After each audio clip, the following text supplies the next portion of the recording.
नमस्कार, दर्श न्यूज देख रहे हैं आप और मैं हूं आपके साथ दक्षा प्रिया।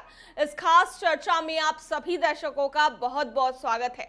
आज चर्चा करेंगे भोजपुरी के पावर स्टार पवन सिंह को लेकर।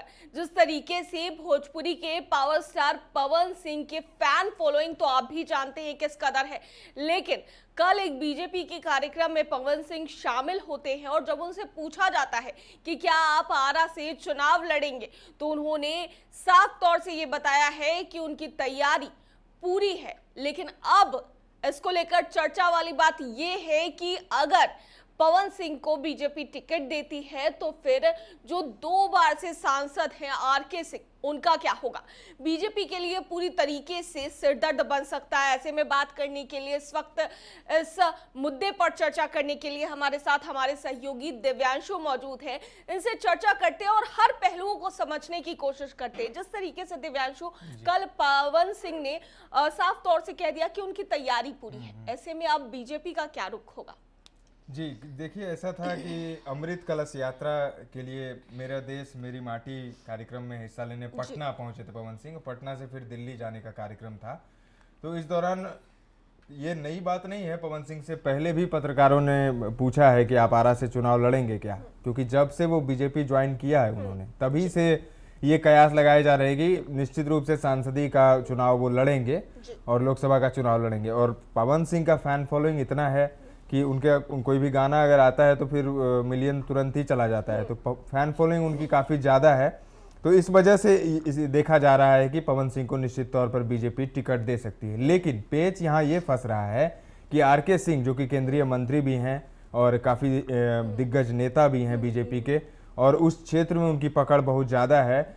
तो ऐसे में क्या होगा, क्योंकि कुछ ही दिन पहले आरके सिंह ने कहा है कि हम जो है वहीं से दावेदारी सुनिश्चित करेंगे, भोजपुर से ही। और अब पवन सिंह का ये बयान, हालांकि पवन सिंह ने साफ तौर पर नहीं कहा कि वो चुनाव लड़ेंगे और भोजपुर से ही लड़ेंगे, लेकिन जब उनसे पूछा गया, पत्रकारों ने उनसे पूछा, तो उन्होंने कहा कि आगे कौन नहीं बढ़ना चाहता। बीजेपी ज्वाइन करने के बाद ही वो एक नेता वाले गुण आने लगे हैं उनमें। उन्होंने काफ़ी डिप्लोमेटिक तरीके से जवाब भी दिया। उन्होंने कहा कि आगे कौन नहीं बढ़ना चाहता, जनता ने मुझे पहले गायक बनाया, फिर नायक बनाया, और अब आगे जो भी बनाना चाहे जनता। तो एक तरह से डिप्लोमेटिकली जवाब दिया पवन सिंह ने। लेकिन सियासत काफ़ी ज़्यादा हो रही है और सियासी पारा जो है वो चढ़ गया है, खासकर भोजपुर का। अब ये चर्चा पूरे बिहार में होने लगी है, न सिर्फ बिहार में बल्कि और इसके आसपास के इलाके हैं जहाँ भोजपुरी का चलन है, चाहे यूपी हो चाहे झारखंड हो, वहाँ भी चर्चा हो रही है कि क्या पवन सिंह आरा से चुनाव लड़ेंगे, भोजपुर से चुनाव लड़ेंगे। तो क्या अगर भोजपुर से चुनाव लड़ते हैं पवन सिंह, तो फिर आरके सिंह का क्या होगा। क्या आरके सिंह को दूसरे किसी जगह पर टिकट दी जाएगी। लेकिन आरके सिंह ने तो कह दिया है कि वो अपनी दावेदारी वहीं से सुनिश्चित करेंगे, भोजपुर से ही। तो अब बड़ा दिलचस्प हो गया है ये खेल कि कौन झुकता है, क्या पवन सिंह झुकते हैं या पार्टी, क्योंकि अब हॉट सीट आरा भी हो गई है। इससे पहले हाजीपुर थी हॉट सीट, जहां चाचा और भतीजा जो है दोनों दावेदारी ठोक रहे हैं। अब यहां पर एक दावेदारी दिखती हुई नजर आ रही है। अब किसकी दावेदारी ज्यादा मजबूत है, ये देखने वाली बात होगी दक्षा जी। लेकिन आपको नहीं लगता है कि इस इंडिया गठबंधन के बारे में लगातार चर्चा हो रही है जी। लगातार कहा जा रहा था इंडिया गठबंधन में सीटों का पेच फंस रहा है, किसको कितनी सीटें मिलेंगी ये कहा जा रहा है।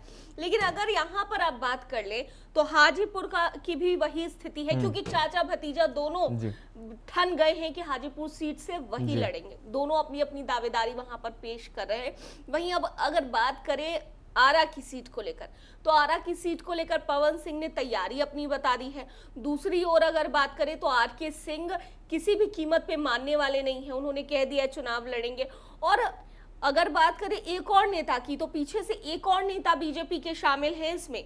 वो दावेदारी कर रहे हैं कि आरा सीट से वही लड़ेंगे। आपको याद होगा कि आरसीपी के बेहद करीबी, आरसीपी सिंह के बेहद करीबी एक नेता है कन्हैया सिंह। अक्सर उनका नाम सामने आते रहता है और इससे पहले भी उन्होंने बीजेपी की सदस्यता जब ग्रहण की थी पूरी तरीके से आरसीपी सिंह के बीजेपी में शामिल होने के बाद, तो तस्वीरें सामने आई थी। उन्होंने भी कहा कि बीजेपी से वो चाहते हैं कि उन्हें टिकट मिले। ऐसे में आप सोच सकते हैं कि पवन सिंह हो, और इसमें अगर पवन सिंह का नाम बड़ा है, आरके सिंह का नाम बड़ा है, ये दोनों नेताओं का नाम बड़ा है, तो अब बीजेपी के लिए एक सिरदर्द जैसा ये नहीं बनता जा रहा है। नहीं, देखिए बहुत सारी बातें हैं। बीजेपी के लिए सिरदर्द जरूर हर पार्टी के लिए सिरदर्द रहता है, लोकसभा चुनाव हो या फिर विधानसभा चुनाव हो, लेकिन बीजेपी की जो रणनीति है और उनका जो स्ट्रैटेजी है वो और सब धड़े से काफ़ी अलग है, दूसरी पार्टी से काफ़ी अलग है।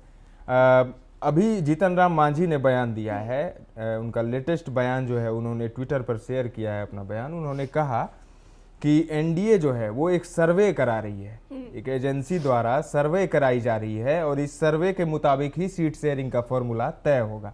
यानी इस सर्वे का नतीजा जो आएगा, ये हर एक सीट पर सर्वे कराते हैं और वहां पर देखते हैं कि किसका पलड़ा भारी है, उस हिसाब से वो टिकट देते हैं। ये एक बात हो गई। दूसरी बात, बीजेपी की जो हाई कमान की टीम है वो काफी आगे की सोचती है। अभी आप देखिए एमपी में विधानसभा चुनाव हो रहा है, वहां पर उन्होंने कई सांसदों को उतार दिया है विधानसभा चुनाव में। नरेंद्र सिंह तोमर जो कि केंद्रीय मंत्री हैं अभी सरकार में और काफी कद्दावर नेता हैं एमपी के, उन्हें उन्होंने वहां पर उतार दिया है विधानसभा चुनाव में। तो अब सोचिए कोई इंटरनेशनल खिलाड़ी है और वो उसको आप खिला देते हैं गली क्रिकेट, तो फिर कैसा होगा। तो इस तरह से बीजेपी खेलती है, बीजेपी जो है वो परखती है, नेताओं को भी परखती है। और अब देखिए आने वाले समय में, क्योंकि एमपी में क्या हो गया है कि अब शिवराज सिंह हैं और उनके टक्कर के कई ऐसे सांसद हो गए हैं जो अब विधानसभा में उतर रहे हैं। तो इस तरह से सीएम पद की भी दावेदारी वहां पर काफी ज्यादा दिलचस्प हो गई है, क्योंकि एक ही कद के नेता हैं सभी। तो बीजेपी को कोई हल्के में ना ले और एनडीए जो है वो अब बीजेपी और एनडीए बन गई है। और बिहार में खास करके थोड़ा सा ज्यादा पेच फंसता है हर एक सीट पर, चाहे वो अभी कोसी में आप चले जाइए तो पूर्णिया को लेकर काफी ज्यादा गहमा गहमी है, क्योंकि संतोष कुशवाहा जो कि जदयू के हैं और अभी सांसद हैं वहां के, लेकिन कहा जा रहा है कि बीजेपी के वो करीब आ रहे हैं। तो क्या संतोष कुशवाहा को वो टिकट देगी बीजेपी, फिर जदयू का क्या होगा।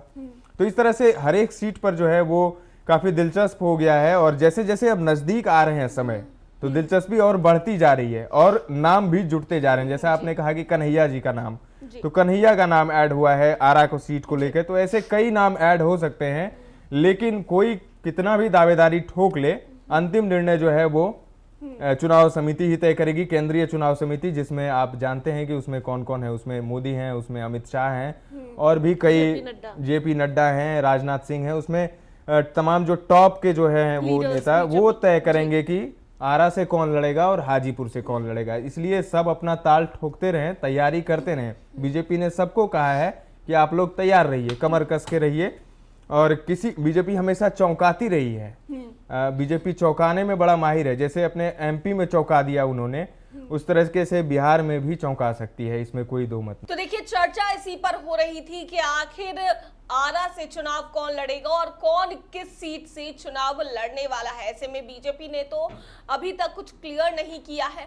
हाजीपुर की बात हो या फिर आरा की बात हो, दोनों ही हॉट सीट कहलाए जा रहे हैं। जहां एक तरफ आरके सिंह ने साफ तौर पर कह दिया कि वहीं से चुनाव लड़ेंगे, वहीं अब बीजेपी का साथ जो है वो पवन सिंह को मिल रहा है और पवन सिंह ने कह दिया है कि उनकी तैयारी पूरी है। लेकिन अब देखने वाली बात होगी, क्योंकि दिलचस्पी जो है सीटों को लेकर वो बढ़ती ही जा रही है जैसे जैसे लोकसभा चुनाव पास आता जा रहा है। और ये देखने वाली बात होगी कि अब कौन किस सीट से चुनाव लड़ता है। लेकिन यहाँ पर एक अहम बात आपसे भी कहना चाहेंगे कि आप कहां से किसको चुनाव लड़ते हुए देखना चाहते हैं, ये भी कमेंट करके जरूर बताएं। दर्श न्यूज में फिलहाल के लिए इतना ही। बने रहिए हमारे साथ देश और दुनिया की तमाम खबरों के लिए।